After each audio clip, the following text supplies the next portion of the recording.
Hello friends, कैसे हो आप सब। फ्रेंड्स, आज जो चैप्टर अपन स्टार्ट करने जा रहे हैं उस चैप्टर का नाम है company accounts, issue of shares.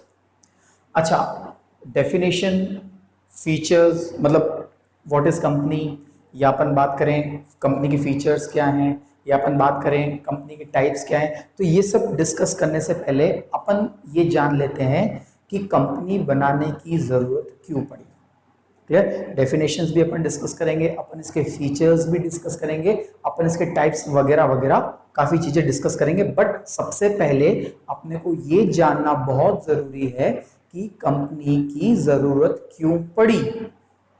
अच्छा, मुझे बताओ कि आपने 11th में बिजनेस में फॉर्म्स ऑफ बिजनेस तो कहीं ना कहीं पढ़ा होगा, सिर्फ पढ़ा होगा। क्लियर। चलो, मैं नहीं पूछ रहा कि क्या होता है सोल प्रोप्राइटरशिप, मैं नहीं पूछ रहा क्या होता है पार्टनरशिप वगैरह वगैरह, मैं नहीं पूछ रहा कि फॉर्म्स ऑफ बिजनेस, मैं बस ये पूछ रहा हूँ आपने कहीं ना कहीं इसके बारे में सुना जरूर होगा। ठीक है।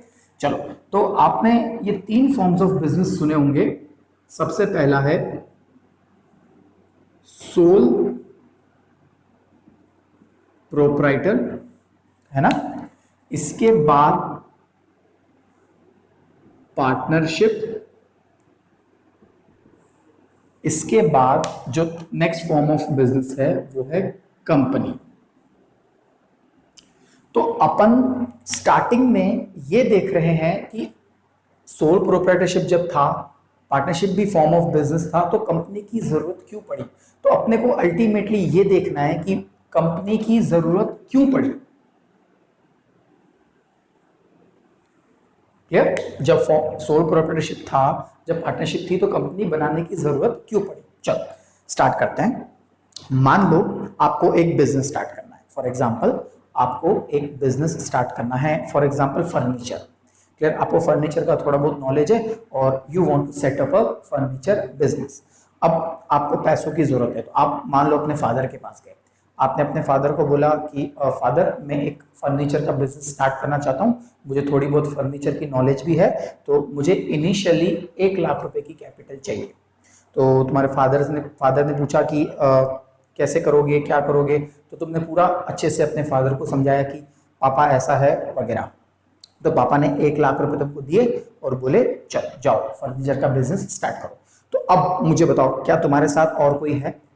तुम अकेले ओनर हो, सब चीज तुम्हारे हाथ में ही है, तुम्हारे अलावा तुम्हारे साथ और कोई है नहीं, तो तुम हो गए सोल प्रोप्राइटर। ठीक है। तो कौन सा बिजनेस स्टार्ट किया तुमने? फर्नीचर। ध्यान से देखना, ठीक है। तुम्हारा नाम है एक्स, ये रहे तुम।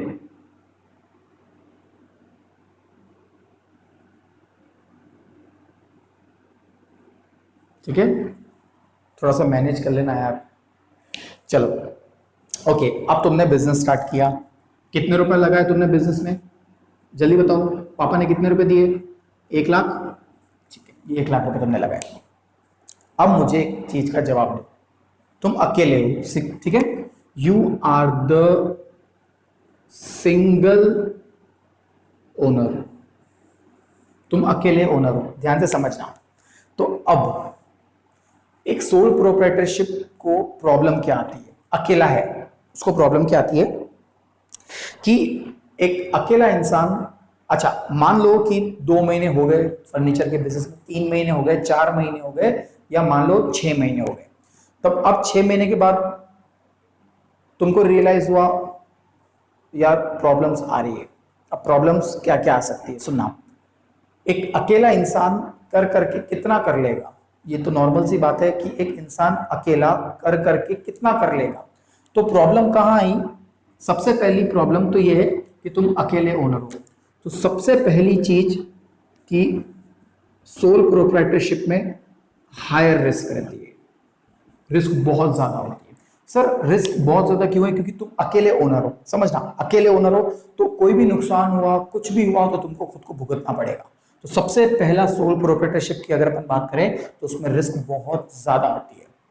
अच्छा, और दूसरी बात करें तो इसमें जो कैपिटल है वो है लिमिटेड कैपिटल। आपकी जो कैपिटल है ना, वो लिमिटेड कैपिटल है, 1 लाख रुपए। क्लियर। हाँ, वो बात की बात है, अगर अपन आगे और इंट्रोड्यूस करना चाहे तो ठीक है। फिलहाल अपने पास कैपिटल कितनी है, 1 लाख। अच्छा, और प्रॉब्लम्स आती है which is lack of management. अकेले हो, अकेले बिजनेस संभाल रहे हो, कर करके कितना मैनेज कर लोगे, 1 दिन 2 दिन 3 दिन, एक टाइम के बाद तो तुम खुद थक जाओगे यार कि मैं अकेला मैनेज नहीं कर पाऊंगा। थोड़ा सा अगर आपका बिजनेस ग्रो हुआ, कस्टमर्स क्लाइंट्स अगर बढ़े, तो आप अकेले मैनेज उसको नहीं कर पाओगे। अच्छा, और अगर अपन बात करें तो लिमिटेड ग्रोथ, ग्रोथ भी कमी है क्योंकि अकेले हो, कैपिटल भी कमी है, तो ज्यादा से ज्यादा तुम महीने में 30,000 या 40,000 या आप 50,000 तक कमा लोगे। क्योंकि एक देखो, जबकि बंदा एक ही है, एक ही हो आप, कैपिटल भी कमी है, इतनी सारी रिस्क है वगैरह वगैरह, मैनेजमेंट भी नहीं कर पा रहे हो, तो आपकी जो ग्रोथ है ना वो लिमिटेड रहेगी, मतलब एक सीमा तक रहेगी। मान लो मैं अगर कहता हूं कि 40,000 से 50,000 आप महीना कमा लोगे, तो आपकी ग्रोथ लिमिटेड है। और मेन चीज जो सोल प्रोप्राइटरशिप में है वो है अनलिमिटेड लाइबिलिटी। समझना, अनलिमिटेड लाइबिलिटी का मतलब अगर आपको कोई भी नुकसान होता है तो सारी की सारी भरपाई आपको खुद को करनी पड़ेगी, because you are the single owner. आपके साथ और कोई नहीं है, आपके फादर ने पैसे लगा लिए, बस उनका काम खत्म, अब जो भी करना है आपको करना है। तो आपको अगर कोई नुकसान हुआ तो और कोई भरपाई नहीं करेगा, आपको ही उसकी भरपाई करनी है। So it is the unlimited liability. ठीक है, अब तुमको प्रॉब्लम हुई, मतलब 6 महीने तक तो बहुत अच्छा चला, फिर 6 महीने के बाद तुमने सोचा यार कि यार ये चीज मेरे से नहीं संभल रही है, मैं अकेला इतना नहीं कर पाऊंगा, मैं अकेला मैनेज नहीं कर पाऊंगा, मेरे पास इतनी कैपिटल भी नहीं है, मेरे पास इतनी रिस्क है, मेरी इतनी ग्रोथ भी नहीं हो रही है। आज डेफिनेटली हर पर्सन चाहता है कि मैं अच्छे से अच्छा ग्रोथ करूं, तो तुम्हारे दिमाग में ये सारी बातें आई, तो तुमने क्या किया, तुम गए अपने फ्रेंड के पास, एक्स वाई, तुम्हारा नाम है एक्स और तुम अपने फ्रेंड के पास गए जिसका नाम है वाई। तुमने वाई को बोला कि वाई देखिए, बिजनेस चलाते हुए मुझे 6 महीने हो गए और मेरे से ये बिजनेस अब नहीं संभल रहा है, थोड़ा सा हेक्टिक हो रहा है और ग्रोथ भी इतनी नहीं हो रही है। हाँ, मैं 40,000 50,000 महीने में कमा लेता हूँ, बट कुल मिला के मेन प्रॉब्लम ये है कि मैं इसको मैनेज नहीं कर पा रहा हूँ, अकेला हूँ, मैं इसको मैनेज नहीं कर पा रहा हूँ। तो तुमने अपने सारे बिजनेस के टर्म्स एंड कंडीशंस बताए वाई को। वाई को लगा यार क्यों ना इस बिजनेस में पार्टनरशिप कर ली जाए, तो एक्स ने बोला कि why not, you are most welcome. तो एक्स और वाई दोनों ने मिलकर एक पार्टनरशिप फॉर्म कर ली, बिजनेस सेम ही है, एक्स और वाई दोनों ने मिलकर एक पार्टनरशिप फॉर्म कर ली। अब हो गया एक्स और यहां पे हो गया वाई, देखना ध्यान से बच्चों, ये हो गया कौन, एक्स, और ये हो गया वाई।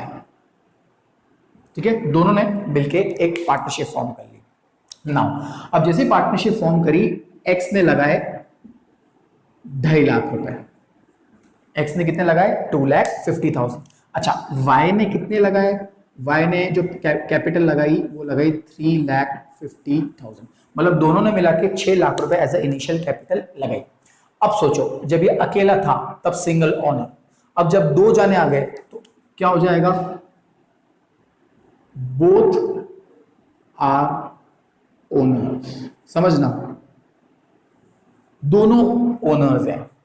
तो अब जहां 2 मालिक होते हैं, समझना, जहां 2 ओनर्स होते हैं वहां कहीं ना कहीं, सुनना, कहीं ना कहीं डिस्प्यूट्स होने के चांसेस होते हैं, कहीं ना कहीं lack of harmony, lack of conflicts, मतलब बहुत सारी चीजें होने के चांसेस हैं।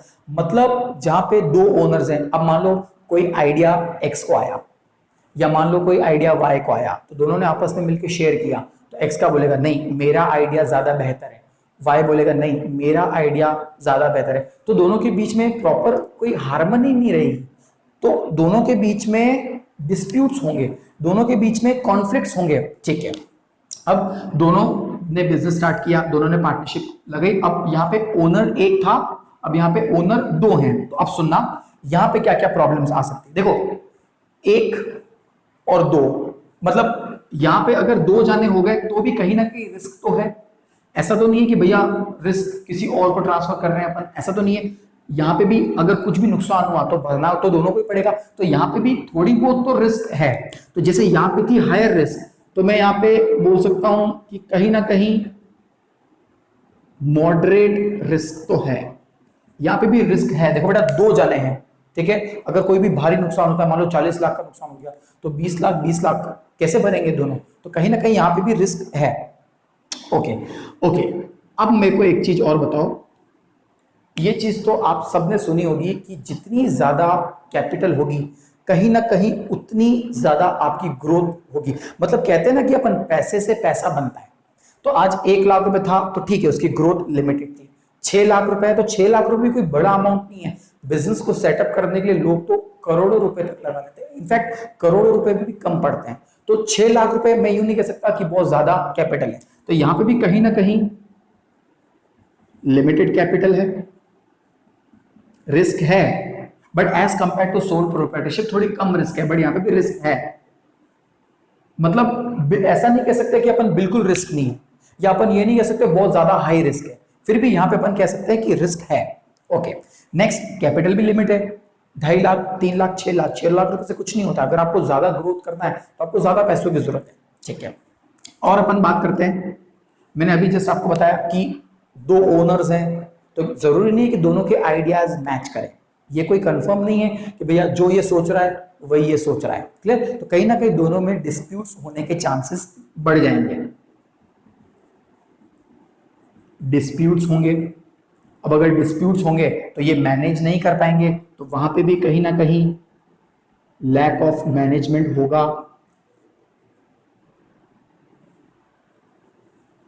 होगा। अच्छा, और क्या क्या प्रॉब्लम्स आ सकती है, लैक ऑफ हार्मनी। मतलब कुल मिला के मेरे कहने का मतलब है, कुल मिला के मेरे कहने का मतलब ये है कि कहीं ना कहीं ये प्रॉब्लम्स पार्टनरशिप में आती है कि भैया रिस्क, यहाँ पे भी रिस्क है, ऐसी बात नहीं है, यहाँ पे भी कैपिटल लिमिटेड है, यहाँ पे भी देखो दो जने हैं तो दोनों ओनर्स हैं, तो कहीं ना कहीं डिस्प्यूट्स होने के चांसेस हैं। डिस्प्यूट्स होंगे तो उनका मैनेजमेंट प्रॉपर नहीं हो पाएगा और उनके बीच में हार्मनी कम होगी। अब एक चीज में अगर और बात करूं तो यहाँ पे भी कहीं ना कहीं अनलिमिटेड लाइबिलिटी होती है। सर अब ये अनलिमिटेड लाइबिलिटी से आपका क्या मतलब है, समझना। अनलिमिटेड लाइबिलिटी से मेरा ये मतलब है कि अगर इनको कुछ भारी नुकसान अगर हो गया, अगर इनको बहुत ज्यादा नुकसान हो गया, तो नौबत यहां तक आ सकती है कि इनको इनकी पर्सनल एसेट्स को बेच के भी वो नुकसान की भरपाई करनी पड़ेगी। उसको बोलते हैं अनलिमिटेड। अनलिमिटेड मतलब कि अगर इनको बहुत ज्यादा नुकसान हुआ, कभी बहुत ज्यादा नुकसान हुआ, तो इनको अपनी पर्सनल एसेट्स को बेच के भी इनको पैसा लाना पड़ेगा। तो ये बहुत एक तरीके से अपन कह सकते हैं बहुत बड़ा डिसएडवांटेज है सोल प्रोप्राइटरशिप और पार्टनरशिप के।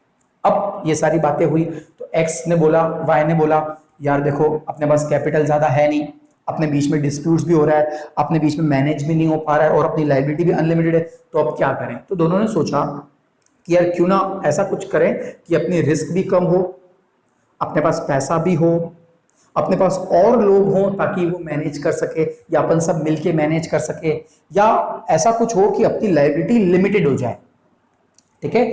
तो अब तुमने सोचा कि सोल प्रोप्राइटरशिप से बात नहीं चली तो पार्टनरशिप फॉर्म किया, तो अब ऐसा क्या करें कि हमारी जो रिस्क है वो बिल्कुल कम हो जाए, हमारी कैपिटल बढ़ जाए, हमारे डिस्प्यूट्स सॉल्व हो, हमारे बीच में प्रॉपर मैनेजमेंट हो, एफिशिएंट मैनेजमेंट हो, एंड सबसे इंपॉर्टेंट चीज लायबिलिटी लिमिटेड हो।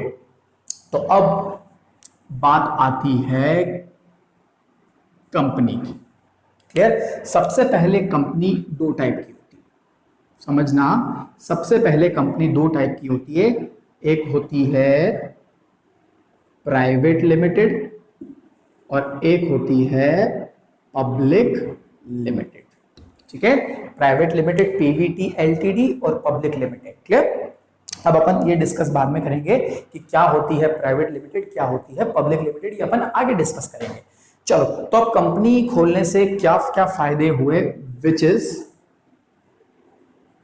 लेस रिस्क, रिस्क कम हो गई। अच्छा, रिस्क कैसे कम हो गई? आज मान लो कि 2 जाने थे, एक जाना था तो बहुत ज्यादा रिस्क थी, 2 जाने थे तो 2 जानों में भी रिस्क तो रहती है। बट जहां पे बात आ जाती है 30 जानों की, 40 जानों की, 50 जानों की, 100 जानों की, तो डेफिनेटली उनमें कहीं ना कहीं रिस्क बिल्कुल ना के बराबर हो जाती है। जहां पे एक अकेला था वहां पे तो सारा नुकसान इसी को उठाना है, जहां पे 2 जाने थे तो 2 जानों में भी रिस्क तो इनको थी यार। बट जहां पे बात आ जाती है 40 जानों की, जहां बात आ जाती है 100 जानों की, जहां बात आ जाती है 200 जानों की, तो वहां पे नॉर्मल सी बात है कि रिस्क की चांस बहुत कम हो जाती है। क्लियर?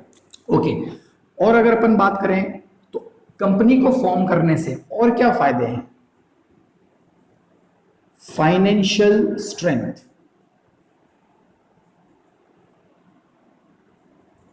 ठीक है। नाउ आज जैसे यहाँ पे सोल प्रोप्राइटरशिप में 1 लाख रुपए, यहाँ पे कितने? 6 लाख रुपए। और अगर मान लो यहाँ पे अगर 100 जाने भी हुए और एक जाना भी अगर 3 लाख रुपए ला रहा है, तो अगर एक पर्सन 3 लाख रुपए ला रहा है कैपिटल और 100 जाने हैं तो कम से कम 3 करोड़ रुपए, and 3 crore is a big amount. Clear? तो कहते हैं ना कि पैसे से पैसा बनता है, जितना पैसा आप बिजनेस में लगाओगे उतनी ज्यादा आपको ग्रोथ, उतना ज्यादा आपको प्रॉफिट देखने को मिलेगा। नेक्स्ट अगर अपन बात करें तो कंपनी को फॉर्म करने से एफिशिएंट मैनेजमेंट, जब ओनर्स ज्यादा होंगे, कंपनी में जो पैसा लगाता है वो होता है ओनर्स। क्लियर? तो अगर ओनर्स ज्यादा है, यहाँ पे एक अकेला बंदा मैनेज करता था, यहाँ पे 2 जाने मैनेज करते थे, उसमें भी कॉन्फ्लिक्ट्स आते थे। अब जहाँ पे 100 जाने होंगे तो वहां पे उनका मीटिंग्स बिठाई जाएगी, जिस मीटिंग्स को अपन कहते हैं बोर्ड ऑफ डायरेक्टर्स। मतलब मैनेजमेंट में कौन रहता है? Board of directors. अब बोर्ड ऑफ डायरेक्टर्स की मीटिंग होती है, उनके बीच में डिस्कशंस होता है, आइडियाज शेयर होते हैं, तो डेफिनेटली कोई ना कोई अच्छी बात निकल के आती जरूर है। नेक्स्ट अगर अपन बात करें तो सबसे इंपॉर्टेंट चीज जो कंपनी में होती है वो होती है लिमिटेड लायबिलिटी। ठीक है? सबसे बढ़िया चीज जो कंपनी में होती है वो होती है लिमिटेड लायबिलिटी। अब लिमिटेड लायबिलिटी भी कहां तक, वो अपन आगे चैप्टर्स में डिस्कस करेंगे। तो अब ये चीज देखो, सोल प्रोप्राइटरशिप से पार्टनरशिप में आए, तो पार्टनरशिप से जब कंपनी में आए तो कंपनी में कितनी अच्छी चीजें अपने को देखने को मिली कि एक तो रिस्क भी कम हो गई, फाइनेंशियल स्ट्रेंथ भी होगी, अपने पास पैसा आया, मैनेजमेंट भी अच्छा हुआ कि भैया ज्यादा लोग अगर गैदर हुए तो उससे क्या हुआ कि भैया मैनेजमेंट अच्छा होने लग गया। और सबसे इंपॉर्टेंट चीज विच इज लिमिटेड लायबिलिटी, यहां पे और यहां पे क्या होती थी? Unlimited liability. अगर कोई भी नुकसान हुआ तो उनको अपनी पर्सनल प्रॉपर्टी को बेच के भी पैसा लाना पड़ सकता है, बट यहां पे ऐसा नहीं होता है। तो ये जरूरत पड़ी सोल प्रोप्राइटरशिप से पार्टनरशिप पे और पार्टनरशिप से कंपनी को फॉर्म करने। तो लोग तभी तो सोल प्रोप्राइटरशिप पहले फॉर्म करते हैं, फिर उनको ये सारी डिसएडवांटेजेस दिखते हैं, फिर वो पार्टनरशिप में आते हैं। तो कहीं ना कहीं पार्टनरशिप में डिस्प्यूट्स होते हैं, मैनेजमेंट लैक होता है, तो वो चाहते हैं कि चलो अब अपन एक काम करते हैं, क्यों ना कंपनी को फॉर्म कर लिया जाए। तो इसलिए ये चैप्टर आया है कंपनी। इसलिए लोग ज्यादातर क्या फॉर्म करते हैं? कंपनी, क्योंकि जो बेनिफिट्स उनको सोल प्रोप्राइटरशिप और पार्टनरशिप में नहीं मिलते हैं उनको वो बेनिफिट्स कंपनी पे मिलते हैं। क्लियर बच्चों? आई होप सो समझ में आया होगा कि कोई भी पर्सन सोल प्रोप्राइटरशिप से क्यों पार्टनरशिप पे जाता है या पार्टनरशिप से क्यों कंपनी को वो फॉर्म करता है, क्योंकि कंपनी को फॉर्म करने के ये कुछ फायदे होते हैं। क्लियर? चलिए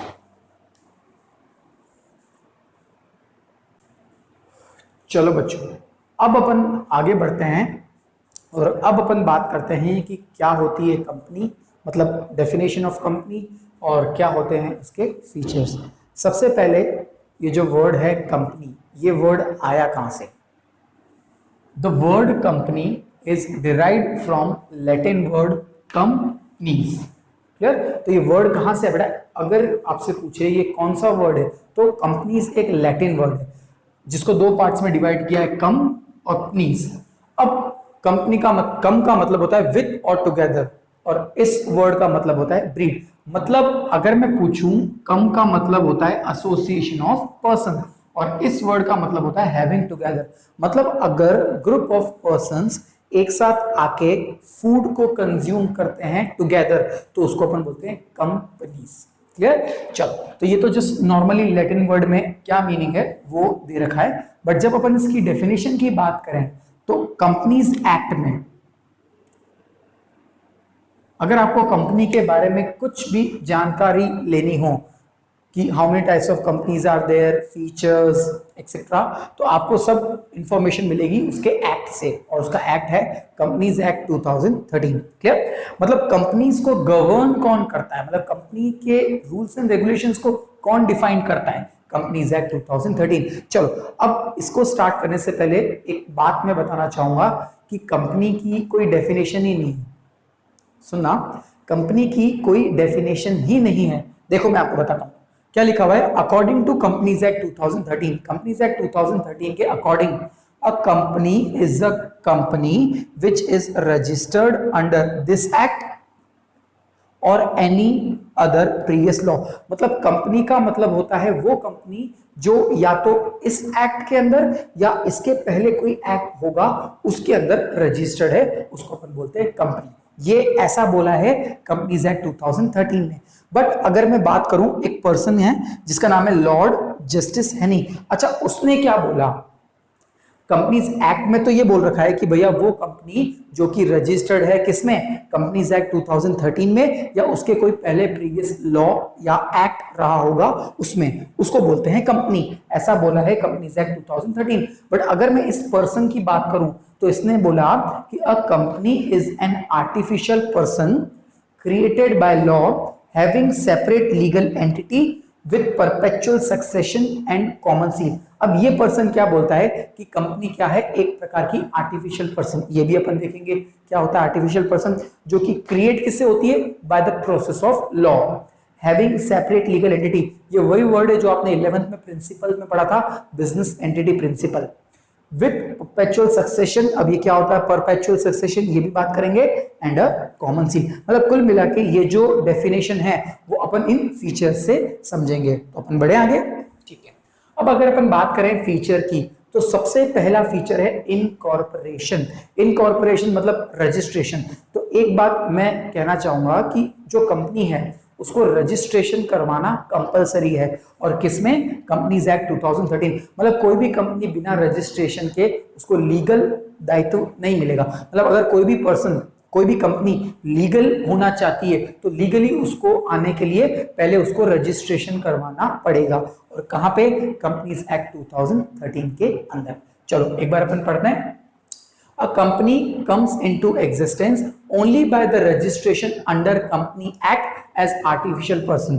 Now, ये तो बात क्लियर हो गई सर कि अगर कोई भी पर्सन कंपनी फॉर्म करना चाहता है तो वो कंपनी एग्जिस्टेंस में तभी आएगी जब उसको रजिस्ट्रेशन करवाया जाएगा अंडर कंपनीज एक्ट 2013। बट आगे लिखा हुआ है as a artificial person. Now what is artificial person, सुनना, जैसे आपकी और मेरी बात करें तो अपन एक नेचुरल पर्सन है, आप भी एक नेचुरल पर्सन और मैं भी एक नेचुरल पर्सन। बट अगर अपन बात करें आर्टिफिशियल पर्सन की, तो सुनना, कंपनी को लॉ की नजर में, कंपनी को लॉ की नजर में, कानून की नजर में भी एक पर्सन ही माना गया है, बट एक आर्टिफिशियल पर्सन। अब एज अ पर्सन वो खुद क्या कर सकता है, company as a artificial person, person होने के नाते वो खुद चाहे, वो खुद अपने नाम पे चाहे तो कॉन्ट्रैक्ट कर सकता है, अगर वो कंपनी खुद चाहे तो किसी पे केस कर सकता है, अगर वो कोई थर्ड पार्टी चाहे तो वो कंपनी पे केस कर सकता है। मतलब कुल मिला के लॉ की नजर में कंपनी को एक पर्सन ट्रीट किया गया, not as a natural person, just as a artificial person which can contract, which can sue and which can be sued. Clear? Is that clear? तो कुल मिला के कंपनी को लॉ की नजर में एक आर्टिफिशियल पर्सन माना गया है, मतलब उसको एक प्रकार का पर्सन का दर्जा दिया गया है। क्लियर? चलो अब बात करें अपन सेपरेट लीगल एंटिटी। अब सेपरेट लीगल एंटिटी की अगर अपन बात करें तो सेपरेट लीगल एंटिटी कहीं ना कहीं आपने बिजनेस की, सॉरी कहीं ना कहीं आपने 11th की अकाउंट्स में आपने ये वर्ड पढ़ा ही होगा, सेपरेट लीगल एंटिटी। नहीं तो ये वर्ड जरूर देखा होगा, एक प्रिंसिपल है विच इज बिजनेस एंटिटी। वो बिजनेस एंटिटी प्रिंसिपल क्या बोलता है, बिजनेस अलग है और बिजनेस का ओनर अलग है। सेम इसमें भी ऐसे ही होता है सेपरेट। अच्छा, कोई भी कंपनी सेपरेट और डिस्टिंक्ट, किससे डिस्टिंक्ट होती है, किससे, फ्रॉम शेयर होल्डर्स और ओनर्स। अच्छा, यहाँ पे अपन जो ओनर्स होते हैं, मतलब जो पैसा लगाते हैं, उनको अपन नाम देते हैं शेयर होल्डर्स। ये अपन और आगे डिस्कस करेंगे। फिलहाल अगर कोई पूछे कि कंपनी में कौन होता है, मतलब कंपनी कौन चलाता है, कंपनी चलाते हैं शेयर होल्डर्स। अच्छा, शेयर होल्डर्स कौन होते हैं? Share holders are the owners of the company, जो कंपनी में पैसा लगाते हैं। तो कुल मिला के मेरे कहने का मतलब है कि जो कंपनी है और कंपनी के ओनर्स यानी share holders, they both are separate. क्या? अब देखते हैं सेपरेट किस मामले में। अ कंपनी, मैंने जैसे आपको बताया था अभी कि अ कंपनी कैन कॉन्ट्रैक्ट, अगर कंपनी चाहे तो खुद कॉन्ट्रैक्ट कर सकती है, उसको शेयर होल्डर्स की कोई जरूरत नहीं है। अगर कंपनी चाहे तो स्यू एंड कैन बी स्यू, अगर कंपनी चाहे एज अ आर्टिफिशियल पर्सन तो वो खुद अपने नाम पे, अपनी कैपेसिटी पे किसी और पे केस कर सकती है। और कोई थर्ड पार्टी चाहे तो भी कंपनी के नाम पे केस कर सकता है, उसमें शेयर होल्डर को अलग रखा गया है। मतलब अगर कंपनी कॉन्ट्रैक्ट कर रही है, कंपनी खुद के नाम पे कॉन्ट्रैक्ट कर रही है, तो उसमें शेयर होल्डर्स का कोई रोल नहीं है। तो इसलिए तो कहा गया है कि कंपनी अलग है और कंपनी के ओनर्स अलग है, तभी तो वर्ड आया है सेपरेट लीगल एंटिटी। मतलब कंपनी अगर अलग है, कंपनी अपने आप में अगर एक अलग है, जैसे 11th में बिजनेस एंटिटी प्रिंसिपल था, business is separate and distinct from its owner, तो यहां पे भी company is separate and distinct from its owner. तो कंपनी चाहे तो खुद अपने नाम पे बिना किसी शेयर होल्डर के कॉन्ट्रैक्ट कर सकती है, और कंपनी खुद चाहे तो किसी पे केस कर सकती है, और कोई थर्ड पार्टी चाहे तो कंपनी पे केस कर सकता है। शेयर होल्डर्स को कोई फर्क नहीं पड़ेगा, मतलब शेयर होल्डर्स को कोई गिल्टी फील नहीं होगा। चलो, अब अगर अपन आगे बढ़े, लिमिटेड लायबिलिटी समझना। अगर अपन लिमिटेड लायबिलिटी की बात करें तो liabilities of share holders are limited up to unpaid amount of share. कुल मिला के, जैसे कि मैंने आपको इसी लेक्चर में स्टार्टिंग में बताया था कि कंपनी का सबसे बड़ा फायदा ये है कि कंपनी के अंदर जो लायबिलिटी होती है शेयर होल्डर्स की, वो लिमिटेड होती है। अब लिमिटेड कहां तक? Sir, up to the unpaid amount of shares. जब अपन सोल प्रोप्राइटरशिप की बात करते हैं या जब अपन पार्टनरशिप की बात करते हैं, तो उसमें सबसे बड़ा डिसएडवांटेज ये है कि दोनों की जो लायबिलिटी होती है वो अनलिमिटेड होती है। मतलब सोल प्रोप्राइटरशिप और पार्टनरशिप में अगर नुकसान हुआ तो ओनर्स को अपने पर्सनल एसेट्स को बेच के भी पैसा लाना पड़ सकता है, बट कंपनी में ऐसा नहीं होता है। कंपनी में जो ओनर्स या शेयर होल्डर्स होते हैं उनकी लायबिलिटी लिमिटेड होती है। कहां तक? Up to the unpaid amount of share, मतलब जितने शेयर्स का पैसा उन्होंने अभी तक नहीं दिया है। मतलब मान लो कि एक कंपनी है, ठीक है, एक शेयर होल्डर है, सुनना, मान लो एक कंपनी है, एक शेयर होल्डर है, उसने उस कंपनी के 10 शेयर्स ले रखे हैं और एक शेयर है 100 रुपए का।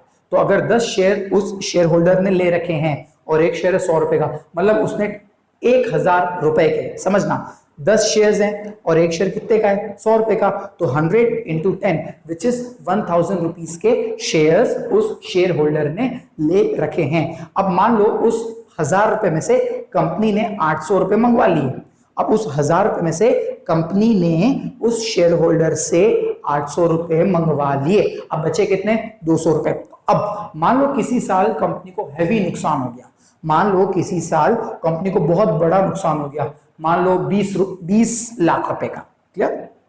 अब सुनना, अब मान लो कंपनी को पैसा चाहिए, तो अब कंपनी उस शेयर होल्डर के पास आई, कंपनी उस शेयर होल्डर के पास आई और उसको बोला कि यार 20 लाख का नुकसान हो गया है, तो आप एक काम करो, 50,000 रुपए आप दो।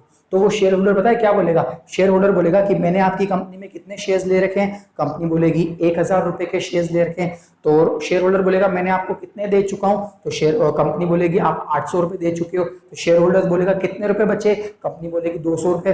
तो शेयर होल्डर बोलेगा मैं ज्यादा से ज्यादा आपको 200 रुपए दे सकता हूं, तो मेरी क्या है? मेरी लायबिलिटी लिमिटेड है। कहां तक? Up to the unpaid amount of shares. Okay, अब अगर अपन बात करते हैं परपेचुअल सक्सेशन, सुनना, अब मैं एक एग्जांपल लेता हूं, जैसे रिलायंस इंडस्ट्रीज। रिलायंस इंडस्ट्रीज में बेटा अगर बात करें तो हजारों लाखों शेयर होल्डर्स हैं, क्लियर? और अगर उन शेयर होल्डर में से एक शेयर होल्डर भी अगर मर गया, अगर उन लाखों शेयर होल्डर्स में से एक शेयर होल्डर भी इंसॉल्वेंट यानी दिवालिया घोषित हो गया, तो उससे क्या उस रिलायंस लिमिटेड में कोई फर्क पड़ेगा? नहीं, बिकॉज फीचर ये बोलता है परपेचुअल सक्सेशन, मतलब कुल मिला के कंपनी का जो एग्जिस्टेंस है अपने आप में इंडिपेंडेंट है, वो किसी पे भरोसेमंद नहीं है। मतलब वो किसी पे भरोसेमंद नहीं है कि भैया अगर किसी भी कंपनी में किसी भी पर्सन की या शेयर होल्डर की डेथ हो गई तो उससे कंपनी को कोई फर्क नहीं पड़ेगा, बिकॉज कंपनी अपने आप में इंडिपेंडेंट है। अगर कोई भी शेयर होल्डर इंसॉल्वेंट हो गया या दिवालिया हो गया तो उससे कंपनी की वर्किंग्स में कोई फर्क फर्क नहीं आएगा, because company is a perpetual succession. अगर ओनरशिप में भी चेंज आ जाता है, मान लो एक शेयर होल्डर अपने शेयर्स किसी और को ट्रांसफर कर देता है तो ओनरशिप चेंज हो गई, तो उस पर भी कंपनी को कोई फर्क नहीं पड़ता, कंपनी मस्ट गो ऑन। इसलिए परपेचुअल सक्सेशन का मतलब होता है कंपनी का जो एग्जिस्टेंस है वो इंडिपेंडेंट है, किससे? अपने शेयर होल्डर से। शेयर होल्डर की चाहे डेथ हो जाए, किसी भी शेयर होल्डर की डेथ हो जाए, चाहे किसी भी शेयर होल्डर इंसॉल्वेंट हो जाए, या भले ओनरशिप में क्यों ना चेंज हो जाए, कंपनी को कोई फर्क नहीं पड़ेगा। इसलिए कंपनी क्या है? Perpetual succession. अब बात करते हैं ट्रांसफरेबिलिटी ऑफ शेयर्स। सुना, मैंने आपको जैसे आप बताया जनरली कि कंपनी दो टाइप्स की होती है, एक होती है प्राइवेट कंपनी और एक होती है पब्लिक कंपनी। वैसे एक कंपनी और होती है 1% कंपनी, वो मैं बाद में लूंगा, फिलहाल मैं खाली प्राइवेट और पब्लिक की बात कर रहा हूं। तो प्राइवेट कंपनी को छोड़ के, तो अभी मैं 1% की बात नहीं कर रहा हूं, क्लियर? अभी मैं 1% की बात नहीं कर रहा हूं, मैं ये बोल रहा हूं कि सिर्फ प्राइवेट और पब्लिक। मतलब इस टॉपिक से मैं ये समझाना चाहूंगा कि भैया प्राइवेट कंपनी को छोड़ के बची कौन सी? Public company. It can freely transfer its shares. मतलब अगर मान लो कोई शेयर होल्डर चाहता है, नहीं बस मेरे को इस कंपनी से पैसा निकालना है, तो वो क्या करेगा? अपने जो भी शेयर्स है किसी और पर्सन को ट्रांसफर कर सकता है, बट सिर्फ only in the case of public company. अगर मान लो वो पब्लिक कंपनी का शेयर होल्डर है तो वो अपने शेयर्स को ट्रांसफर कर सकता है, बट अगर वो प्राइवेट कंपनी का शेयर होल्डर है तो वो अपने शेयर्स को ट्रांसफर नहीं कर सकता। तो क्या लिखा हुआ है? Shares are freely transferable except in case of private company. मतलब प्राइवेट कंपनी को छोड़ के पब्लिक कंपनी में कोई भी शेयर होल्डर फ्रीली अपने शेयर्स को ट्रांसफर कर सकता है। अब अगर मैं बात करूं कॉमन सील की, सुना, कोई भी डॉक्यूमेंट उस कंपनी से बिलोंग तभी करेगा जब उस पे उसकी सील अफिक्स्ड होगी। मतलब आज अगर अपन बात करते कोई भी पेपर होता है तो पेपर उस पर्सन से या उस ऑर्गेनाइजेशन से या उस कंपनी से बिलोंग डेफिनेटली तभी करेगा जब उस पे कंपनी की सील होगी, है ना? आपने देखी होगी सील, एक रबर स्टैम्प करके होता है, वो सील कभी कोई रेक्टेंगल सी होती है, कोई सर्कल सी होती है। तो जब तक उस डॉक्यूमेंट पे कंपनी की सील नहीं होती तब तक वो डॉक्यूमेंट कंपनी से बिलोंग नहीं करता। तो कॉमन सील में क्या लिखा हुआ है? There should be a common seal affixed in every document of the company so it belongs to the company. Clear? बढ़े आगे, एक बार अपन और देख लें। फीचर में सबसे पहला क्या है? इनकॉर्पोरेशन। मतलब कंपनी एग्जिस्टेंस में तभी आएगी जब उसको रजिस्ट्रेशन करवाया जाएगा। सेपरेट लीगल एंटिटी, कंपनी अलग है, कंपनी का ओनर अलग है। लिमिटेड लायबिलिटी, कंपनी के अंदर जो शेयर होल्डर्स होते हैं उनकी लायबिलिटी कहां तक लिमिट है? Up to the unpaid amount of shares. Perpetual succession, किसी भी शेयर होल्डर की डेथ हो जाने से या उसके ओनरशिप में चेंज हो जाने से या इंसॉल्वेंट हो जाने से कंपनी पे कोई फर्क नहीं पड़ेगा, कंपनी अपने आप में चलती रहेगी। ट्रांसफरेबिलिटी ऑफ शेयर्स, इसमें प्राइवेट कंपनी को छोड़ के बची कौन सी? Public company. उसमें कोई भी शेयर होल्डर अपने शेयर्स को किसी और को ट्रांसफर कर सकता है बिना किसी रेस्ट्रिक्शंस के।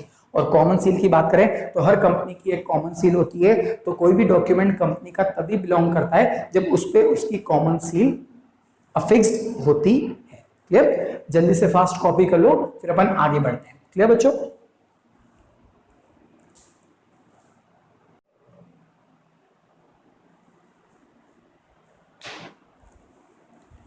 चलो आगे बढ़े। अच्छा, अभी तक अपन ने क्या क्या डिस्कस किया? अभी तक अपन ने डिस्कस किया सर कंपनी की डेफिनेशन देखी अपन ने देखा कंपनी की definition as per companies act 2013, अपन ने देखा कंपनी की डेफिनेशन एज पर प्रोफेसर हैनी, और अपन ने उसके फीचर्स के बारे में डिस्कस किया। नाउ अब जो अपन आगे बढ़ रहे हैं उसका नाम है टाइप्स ऑफ कंपनीज। मेरी बात ध्यान से सुना। वैसे तो नॉर्मली बहुत सारी कंपनियां होती है, अगर मैं नाम लूं गवर्नमेंट कंपनी, फॉरेन कंपनी, बहुत सारी कंपनियां होती है, बट आपके 12th सिलेबस में, 12th के अकाउंटेंसी सिलेबस में सिर्फ इन कंपनियों के बारे में ही जिक्र किया गया है जिन कंपनीज के मैंने नाम लिखे हैं। चलो तो शुरू करते हैं। सबसे पहले 1% कंपनी। क्या होता है ये 1% कंपनी? समझो, नाम से समझ में आना चाहिए कि 1% कंपनी मतलब ऐसी कंपनी जिसमें सिर्फ एक ही पर्सन मेंबर भी है, वही शेयर होल्डर भी है और वही का वही ओनर भी है। A company which has only 1 person as a member, मतलब ऐसी कोई कंपनी जिसमें एक ही पर्सन है, वही ओनर है, वही शेयर होल्डर है, वही मेंबर है, तो वो हो जाती है 1% कंपनी, जिसको शॉर्ट में बोलते हैं ओपीसी। चलो, इस 1% कंपनी की क्या क्या रिक्वायरमेंट्स है वो अपन देखते हैं। Which is a person should be a Indian citizen and resident in India. मतलब जो पर्सन 1% कंपनी खोल रहा है वो एक तो इंडिया का सिटीजन होना चाहिए और दूसरा इंडिया में रेजिडेंट होना चाहिए। मतलब जिस दिन वो कंपनी खोल रहा है उस दिन वो इंडिया में रेजिडेंट होना चाहिए। क्लियर? नेक्स्ट अगर अपन बात करें तो only 1% should be a nominee of only 1% company. Sir what is nominee? समझना, नॉमिनी कौन होता है। मान लो अगर इस 1% कंपनी के अंदर जो पर्सन जिसने कंपनी को इनकॉर्पोरेट किया है, अगर मान लो वो मर गया तो उसके पीछे कोई ना कोई तो उसका उत्तराधिकार, कोई ना कोई तो लीगल रिप्रेजेंटेटिव होना चाहिए जो उस 1% कंपनी को आगे कंटिन्यू करेगा, तो उसको अपन बोलते हैं नॉमिनी। तो मेरे कहने का मतलब है कि एक 1% कंपनी के अंदर सिर्फ एक ही नॉमिनी होना चाहिए और वो जो नॉमिनी उस 1% कंपनी में जो नॉमिनी है वो नॉमिनी किसी और दूसरी 1% कंपनी का नॉमिनी नहीं बन सकता। मतलब मेरे कहने का मतलब है अगर एक 1% कंपनी है तो उसमें एक ही नॉमिनी होना चाहिए और वो जो नॉमिनी उस 1% कंपनी में है वो नॉमिनी उस 1% कंपनी के अलावा किसी और 1% कंपनी का नॉमिनी नहीं बन सकता। तो क्या लिखा हुआ है? Only 1% should be a nominee. एक ही पर्सन नॉमिनी होना चाहिए और वो नॉमिनी भी सिर्फ ओनली 1% कंपनी में ही नॉमिनी होना चाहिए। नेक्स्ट अपन बात करें, paid up capital should not exceed 50 lakh. मतलब अगर अपन बात करें कि कैसे पता करें कि ये 1% कंपनी है, तो 1% कंपनी पता करने के लिए आप ये देखना कि उसकी जो पेड अप कैपिटल है वो 50 लाख से ज्यादा नहीं होनी चाहिए। अगर वो कैपिटल उसकी 50 लाख से ज्यादा है तो या तो उसको कन्वर्ट करना पड़ेगा अपने आप को, या तो प्राइवेट कंपनी में या पब्लिक कंपनी में। मतलब अगर अपन कैटेगरी की बात करें तो कोई भी कंपनी 1% कंपनी की कैटेगरी में तभी आएगी जब उसकी capital should not exceed 50 lakh. मतलब 50 लाख से यदि उसकी कैपिटल आगे बढ़ी तो उसको या तो कन्वर्ट होना पड़ेगा प्राइवेट में या पब्लिक में। नेक्स्ट अपन बात करें, average annual turnover of preceding 3 years should not exceed 2 crore. मतलब अगर अपन बात करें कि यस ये 1% कंपनी है तो अपन ये देखना है अपने को कि उस कंपनी की जो पिछले 3 साल की एवरेज टर्नओवर कितनी है, 2 करोड़ है, 2 करोड़ से कम है या 2 करोड़ से ज्यादा है। अगर मान लो कि उस कंपनी की एवरेज, सुना, प्रीसीडिंग 3 इयर्स की, प्रीसीडिंग 3 इयर्स का जो एवरेज टर्नओवर है वो 2 करोड़ है तो हाँ अपन कह सकते हैं वो 1% कंपनी है। 2 करोड़ से कम है तो हाँ अपन कह सकते हैं 1% कंपनी। और अगर 2 करोड़ से ज्यादा है तो उसको अपने आप को कन्वर्ट करना पड़ेगा किसमें, आइदर प्राइवेट आइदर पब्लिक। तो अपन ये देखना है अपने को कि 1% कंपनी के अंदर कि उसकी average annual turnover of preceding 3 years should not exceed 2 crore. मतलब अगर अपन बात करें कि वो 1% कंपनी तभी 1% कंपनी की कैटेगरी में आएगी जब उसके पिछले 3 साल के average turnover should not exceed 2 crore rupees. क्या एक बार अपन देख लें, चलो 1% कंपनी मतलब वो कंपनी जिसमें एक ही पर्सन मेंबर है, वही शेयर होल्डर है, वही ओनर है। दूसरी बात, वो पर्सन एक तो इंडिया का सिटीजन होना चाहिए और इंडिया में रेजिडेंट होना चाहिए। नेक्स्ट, उस 1% कंपनी में सिर्फ एक ही नॉमिनी हो सकता है और वो जो नॉमिनी है वो किसी और दूसरी 1% कंपनी का नॉमिनी नहीं बन सकता। नेक्स्ट, उसकी पेड अप कैपिटल 50 लाख से ज्यादा की नहीं होनी चाहिए और उस कंपनी का पिछले 3 साल का टोटल नहीं, पिछले 3 साल का एवरेज टर्नओवर 2 करोड़ से ज्यादा नहीं होना चाहिए, तब जाके वो कंपनी कहलाएगी 1% कंपनी। ओके, अब आगे बढ़ते हैं अपन प्राइवेट कंपनी। समझना, देखो प्राइवेट कंपनी की अगर अपन बात करें तो प्राइवेट कंपनी वो कंपनी होती है one which has a minimum capital as may be prescribe. अब देखो अपन बात करें अगर प्राइवेट और पब्लिक की तो मिनिमम कितनी कैपिटल होनी चाहिए। तो पहले क्या होता था, सुना, पहले क्या होता था कि प्राइवेट कंपनी की मिनिमम कैपिटल जो थी वो 1 लाख थी। मतलब अगर कोई भी पर्सन प्राइवेट कंपनी खोलना चाहता है तो उसको कम से कम 1 लाख रुपए की कैपिटल लगानी पड़ेगी। और पब्लिक कंपनी में पहले क्या होता था, मिनिमम 5 लाख। पहले क्या होता था, प्राइवेट कंपनी की मिनिमम कैपिटल 1 लाख और पब्लिक कंपनी की मिनिमम कैपिटल 5 लाख। अब ये सिलसिला ही खत्म कर दिया। अब साफ साफ बोल दिया है कि प्राइवेट कंपनी हो या पब्लिक कंपनी, वो कंपनी है जिसकी minimum capital as may be prescribe. अब सर प्रिस्क्राइब के देखो आगे मैंने स्टार लगा रखा है। प्रिस्क्राइब मतलब जैसा सेंट्रल गवर्नमेंट ने बोल रखा है वैसा। मान लो कि अगर सेंट्रल गवर्नमेंट ने बोल रखा है कि भैया 1 रुपए भी अगर कोई पर्सन कैपिटल लगाता है तो वो प्राइवेट कंपनी कहला सकती है। और अगर मान लो गवर्नमेंट ने बोल दिया कि अगर कोई चाहे तो 10 रुपए से भी अपनी पब्लिक कंपनी स्टार्ट कर सकता है, कुल मिला के अब वो सिलसिला ही खत्म कर दिया जहां पे प्राइवेट कंपनी को बोल दिया कि प्राइवेट कंपनी खोलनी है तो आपको मिनिमम 1 लाख रुपए की कैपिटल लगानी पड़ेगी, और पब्लिक कंपनी खोलनी है तो मिनिमम 5 लाख रुपए की कैपिटल लगानी पड़ेगी। अब साफ बोल दिया है कि प्राइवेट कंपनी हो चाहे पब्लिक कंपनी हो, ये वो कंपनी है जिसकी मिनिमम कैपिटल एज में बी प्रिस्क्राइब। एज में बी प्रिस्क्राइब कहां पे? By the government. बढ़े आगे। सेकंड बात, अगर अपन प्राइवेट कंपनी की करें तो प्राइवेट कंपनी वो कंपनी होती है जिसके अंदर रेस्ट्रिक्ट कर दिया है कि the right to transfer it share. मतलब प्राइवेट कंपनी का मतलब होता है वो कंपनी जिसके अंदर जो शेयर होल्डर्स हैं वो अपने शेयर्स किसी को ट्रांसफर नहीं कर सकते। मतलब प्राइवेट कंपनी के अंदर रेस्ट्रिक्शंस है कि भैया उसके अंदर शेयर होल्डर अपने शेयर्स को ट्रांसफर नहीं कर सकता। Next, limits the number of members up to 200। मतलब उस कंपनी की जो मैक्सिमम मेंबर या you can say that maximum share holders should not exceeds 200। आगे बढ़े। Prohibits any invitation to the public to subscribe any securities. मतलब अगर कोई भी कंपनी प्राइवेट कंपनी है तो वो पब्लिक में इन्विटेशन नहीं दे सकती कि आइए पब्लिक हमारी कंपनी के शेयर्स खरीदिए, आइए पब्लिक हमारी कंपनी में इन्वेस्ट कीजिए। तो ये कुछ बातें हैं जो प्राइवेट कंपनी के अंदर होनी चाहिए, तभी वो कहलाएगी yes it is a private company. पहली कंडीशन कि भैया उसके अंदर जो शेयर होल्डर्स हैं वो अपने शेयर्स ट्रांसफर नहीं कर सकते। दूसरा, उसकी मैक्सिमम लिमिट कितनी है मेंबर्स की या ओनर्स की, मैक्सिमम लिमिट कितनी होनी चाहिए? 200। और तीसरी बात, वो शेयर होल्डर जो भी वो कंपनी है प्राइवेट कंपनी, उसको प्रोहिबिट किया गया है कि भैया वो कंपनी पब्लिकली जाके इनविटेशन या पब्लिकली जाके पैसा नहीं ला सकती। ये अगर बातें फुलफिल होती है then it is to be said that it is a private company. Next, अगर अपन बात करें पब्लिक कंपनी की तो समझना पब्लिक कंपनी के अंदर ये वाला जो पॉइंट है वो बहुत इंपॉर्टेंट है, बहुत ज्यादा इंपॉर्टेंट। इसको मैं एग्जांपल देके समझाऊंगा। अगर अपन पब्लिक कंपनी की बात करें तो पब्लिक कंपनी वो कंपनी होती है which is not a private company. Simple सी बात है, जो कंपनी प्राइवेट नहीं है डेफिनेटली वो क्या है? पब्लिक। मान लो, समझना, कोई भी कंपनी है, अगर वो कंपनी प्राइवेट नहीं है तो दूसरी बची क्या? Public company. नेक्स्ट, मतलब कुल मिला के जो कंपनी प्राइवेट कंपनी नहीं है वो डेफिनेटली क्या बन जाएगी? Automatically public company. Second, public company is a company which has a minimum capital as may be prescribe. मतलब जैसा प्रिस्क्राइब किया गया है उतनी कैपिटल उसकी मिनिमम कैपिटल होगी। नेक्स्ट, ये सबसे इंपॉर्टेंट है, समझना, यहां से स्टार्ट कर रहा हूं। Public company is a company which is a private company which is a subsidiary of a company which is not a private company. अब सर ये क्या लाइन लिखी हुई है? चलो इसको मैं एग्जांपल लेके समझाता हूं, समझना।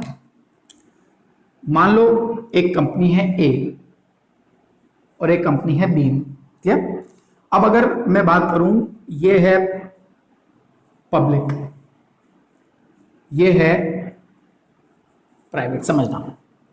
अब मैं एक चीज बता रहा हूं, समझना, वो चीज ध्यान से सुनना। मान लो कि बी जो कंपनी है, जो बी कंपनी है उसके अंदर जो मैक्सिमम डायरेक्टर्स हैं, मैंने क्या बोला कि बी जो कंपनी है उसके अंदर जो मैक्सिमम डायरेक्टर्स हैं वो ए ने अपॉइंट कर रखे हैं। क्लियर? क्या बात बोली मैंने? बी के अंदर जो मैक्सिमम बोर्ड ऑफ डायरेक्टर्स हैं वो किसने अपॉइंट किए हैं? ए ने। बी के अंदर, समझना, बी के अंदर सबसे ज्यादा जो कंट्रोलिंग पावर है वो ए का है। और तीसरी बात कि भैया ए ने बी के 51% से ज्यादा शेयर्स ले रखे हैं। मेरी बात ध्यान से सुना, मैंने क्या बोला कि अब सबसे पहली बात बोल रहा हूं मैं कि बी के अंदर सुना, बी के अंदर जो मेजॉरिटी ऑफ डायरेक्टर्स हैं वो ए ने अपॉइंट कर रखे हैं। बी के अंदर जो कंट्रोलिंग पावर है वो मेजॉरिटी किसकी है? ए की है। और दूसरी बात, ए ने बी कंपनी की 51% से ज्यादा की शेयर ले रखे। तो अब इस सिचुएशन में ए कहलाएगा होल्डिंग कंपनी और बी कहलाएगा सब्सिडियरी कंपनी। सुना, कोई भी कंपनी किसी भी होल्डिंग कंपनी की सब्सिडरी कब कहलाती है? जब, जैसे मैंने अभी क्या बोला कि बी के अंदर जो मेजॉरिटी ऑफ डायरेक्टर्स हैं वो ए ने अपॉइंट कर रखे हैं, बी के अंदर जो कंट्रोल करने का पावर है वो ए का बहुत ज्यादा है, और थर्ड बात कि ए ने बी कंपनी के 51% से ज्यादा शेयर्स खरीद रखे, तो उस केस में ये हो गई सब्सिडरी और ए हो गई होल्डिंग कंपनी। तो अब समझना मैं क्या बोल रहा हूं।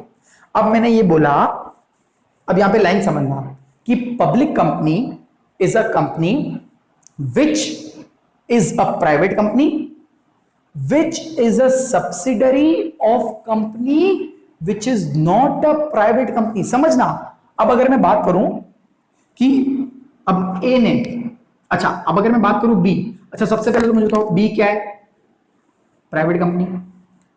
अब दूसरी बात अगर मैं पूछूं कि बी क्या है? Subsidiary company. और मुझे बताओ बी जो सब्सिडरी कंपनी, सबसे पहली बात तो बी कौन है? एक प्राइवेट कंपनी। और दूसरी बात बी उस सब्सिडरी कंपनी की प्राइवेट कंपनी है जो खुद एक पब्लिक कंपनी है। तो अब सोचो, ए ने इसको होल्ड कर रखा है और बी इस कंपनी की सब्सिडरी है। तो मुझे एक बात बताओ, अगर कोई भी कंपनी, सुनना, अगर किसी भी पब्लिक कंपनी ने किसी भी प्राइवेट कंपनी की होल्डिंग कर रखी है तो ऑटोमेटिकली ये प्राइवेट कंपनी भी पब्लिक हो जाएगी। समझना कैसे? ठीक है, बी कौन सी कंपनी है? Private company.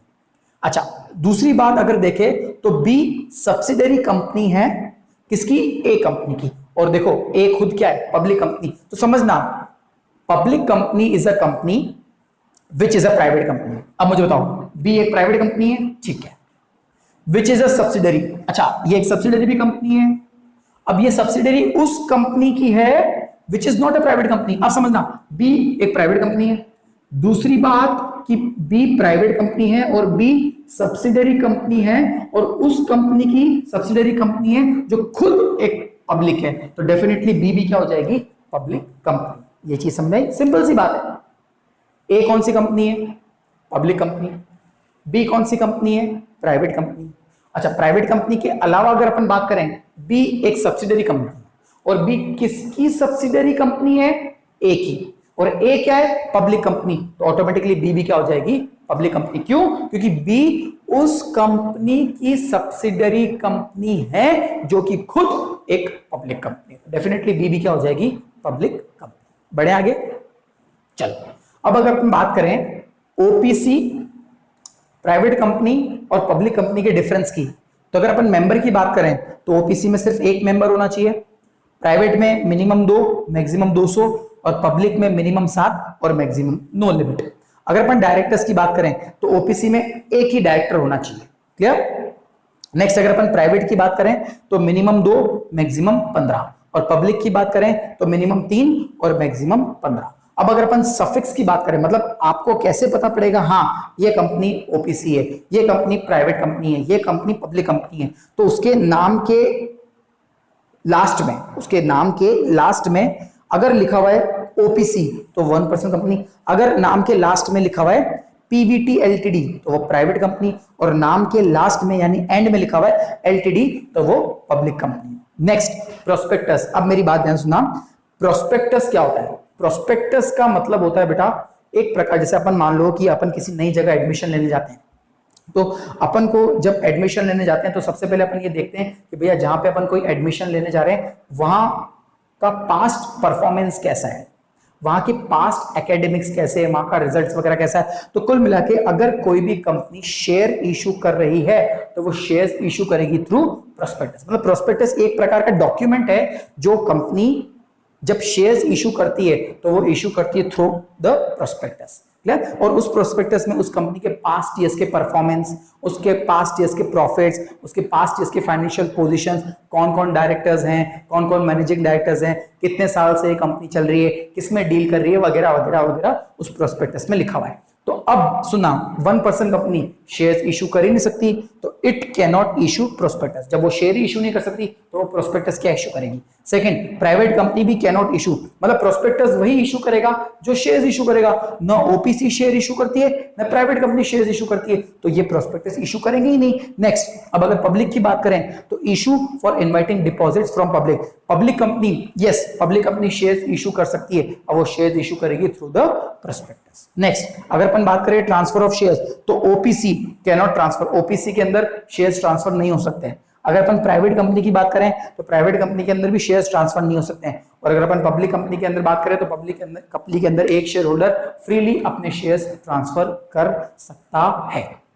I hope so बच्चों ये बात आपको समझ में आई होगी, क्लियर। अच्छा, ये आप कॉपी कर लो, फिर मैं इसको रब कर देता हूं, फिर ये अपन तीन और समझते हैं, company limited by guarantee, company limited by shares और अनलिमिटेड लायबिलिटी कंपनी। फटाफट इसको कॉपी कर लो, फिर मैं इसको रब करके बाकी के तीन और समझा देता हूं।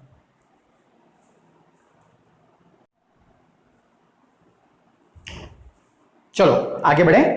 अच्छा, अभी तक अपन ने कौन कौन सी कंपनी देख ली? अभी तक अपन ने देख ली 1% कंपनी, प्राइवेट कंपनी और पब्लिक कंपनी। चलो अब नेक्स्ट फोर्थ कंपनी की अपन बात करें तो कंपनी लिमिटेड बाय गारंटी। समझना, ऐसी कंपनी जिसमें शेयर होल्डर की लायबिलिटी लिमिट कर दी है, कहां तक? Up to the guarantee they will contribute at the time of winding up. अब मैं समझाता हूं कैसे। मान लो एक कंपनी है जिसका नाम है स्टार लिमिटेड। क्या है उसका नाम? Star limited. और ये जो कंपनी है ना, ये कंपनी है limited by guarantee, clear? Okay, अब मान लो स्टार कंपनी में तीन जने आए हैं, एक्स वाई जेड। अब तीनों ने बोला कि हमको स्टार लिमिटेड में एज अ मेंबर या एज अ शेयर होल्डर बनना है।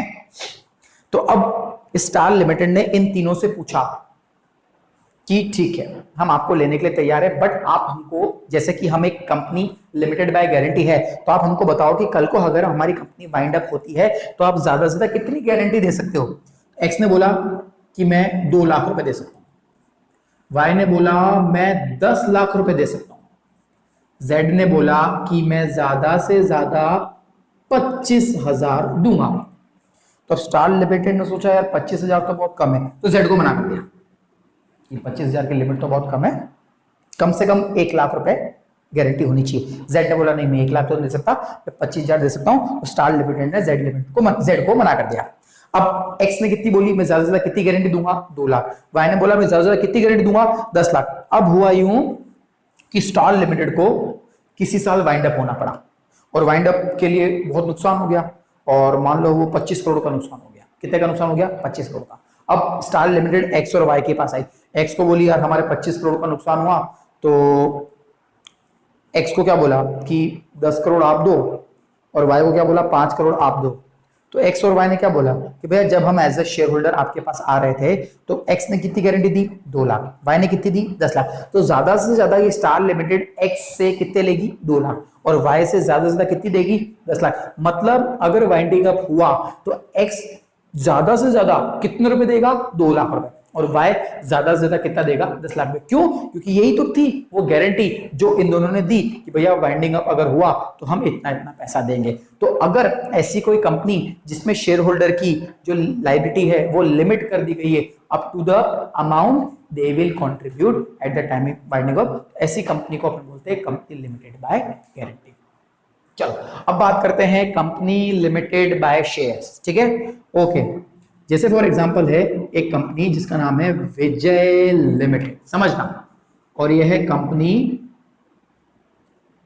Limited by shares. समझना बहुत सिंपल है, 4 जने हैं,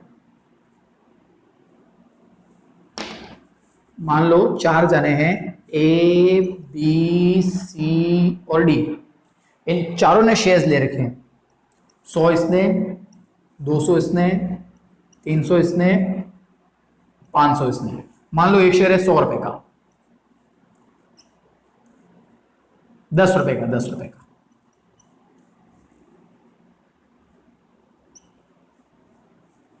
ये 5,000। क्लियर? अब कंपनी ने पैसा मंगवाया तो ए ने 800 रुपए दे दिए, बचे कितने? 200।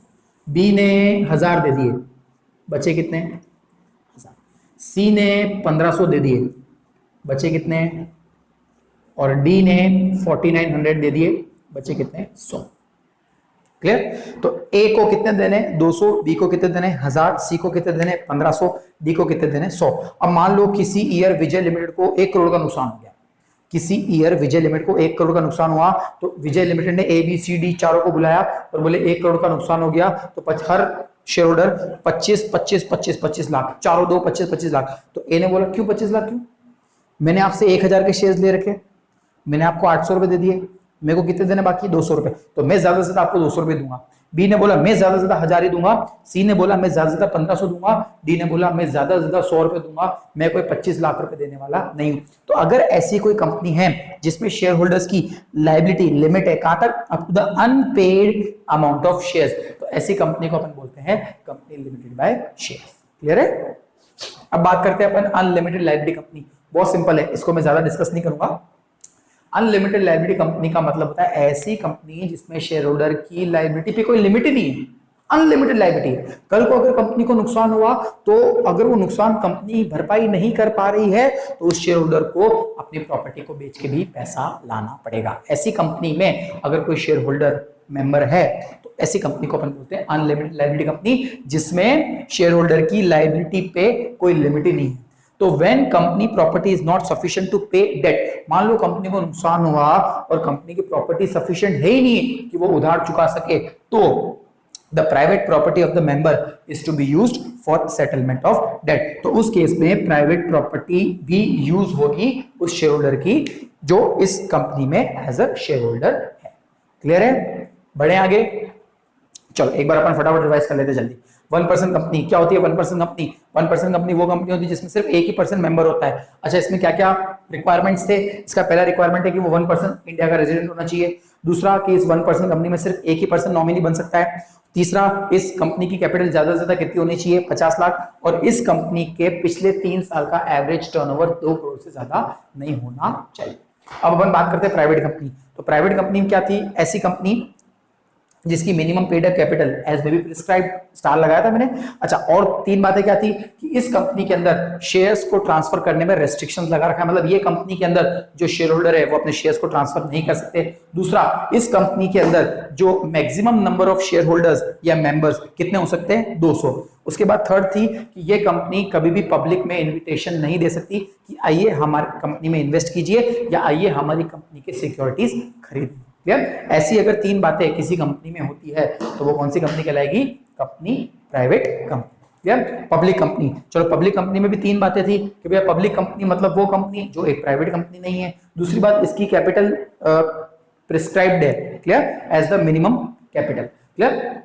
एंड नेक्स्ट सबसे इंपॉर्टेंट चीज जो मैं समझा रहा हूं, ध्यान से सुनना। फॉर एग्जाम्पल एक बार फिर से समझाता हूं। ए और बी 2 कंपनी है। ए जो है वो है पब्लिक और बी जो है वो है प्राइवेट।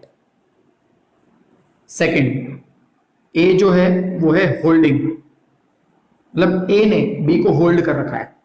अगर ये होल्डिंग है तो डेफिनेटली क्या हुई? सब्सिडरी। तो सुनना, अगर कोई प्राइवेट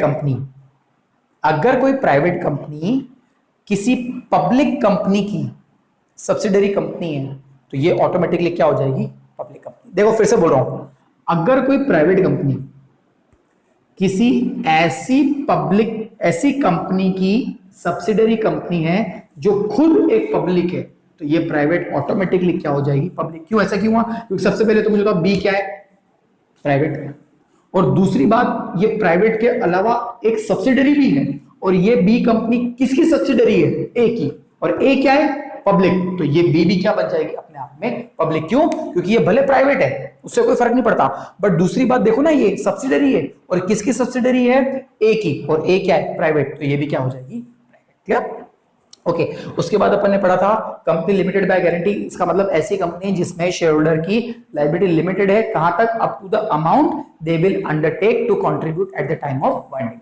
उसके बाद कंपनी लिमिटेड बाय शेयर्स, मतलब ऐसी कंपनी जिसमें शेयर होल्डर की लायबिलिटी लिमिट है up to the unpaid amount of shares. और ऐसी कंपनी जिसमें शेयर होल्डर की कोई लायबिलिटी ही नहीं है, मतलब अनलिमिटेड लायबिलिटी है, जिसकी लायबिलिटी की कोई लिमिट ही नहीं है, कल को अगर उस कंपनी को नुकसान हुआ और तो उस शेयर होल्डर को अपनी प्राइवेट प्रॉपर्टी को बेच के भी पैसा लाना पड़ सकता है। ऐसी कंपनी को बोलते हैं अनलिमिटेड लायबिलिटी कंपनी। क्लियर है बच्चों? कॉपी करो जल्दी फास्ट।